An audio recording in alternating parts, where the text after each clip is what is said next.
Hello अस्सलाम वालेकुम viewers. तो कैसे हैं आप सब? उम्मीद करती हूँ कि आप सब ठीक होंगे। तो आज बना रही हूँ मैं सोया आलू। तो ये मैंने सोए के 2 बंच ले लिए थे और तकरीबन आधा किलो मेरे आलू थे। और उसमें जो जो चीज़ें जाएंगी उसमें ये है लहसुन का एक बंच है जिसको मैंने इस तरह से काट लिया है।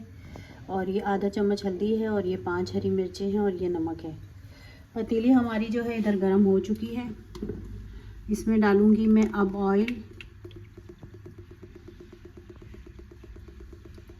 तकरीबन आधी प्याली के करीब जो है इसमें मैं ऑयल डालूँगी। ऑयल जो है हमारा गर्म हो चुका है और अब इसमें जो है मैं लहसुन डाल के ब्राउन करूँगी उसको।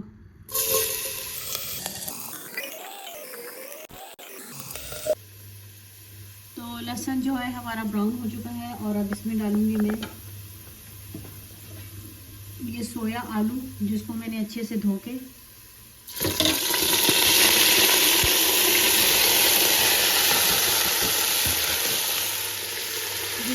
मैंने इसमें डाल दिया है। अब ये मिक्सिंग करूँगी थोड़ा सा।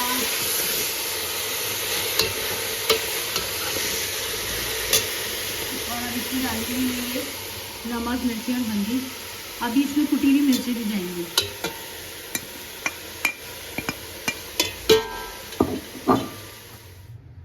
तो सोया आलू जो है हमारा तैयार हो गया। अगर आपको मेरी ये वीडियो पसंद आए तो लाइक, सब्सक्राइब और शेयर ज़रूर कीजिएगा और कमेंट में बताइएगा कि कैसे बने हैं सोया आलू। Thanks for watching.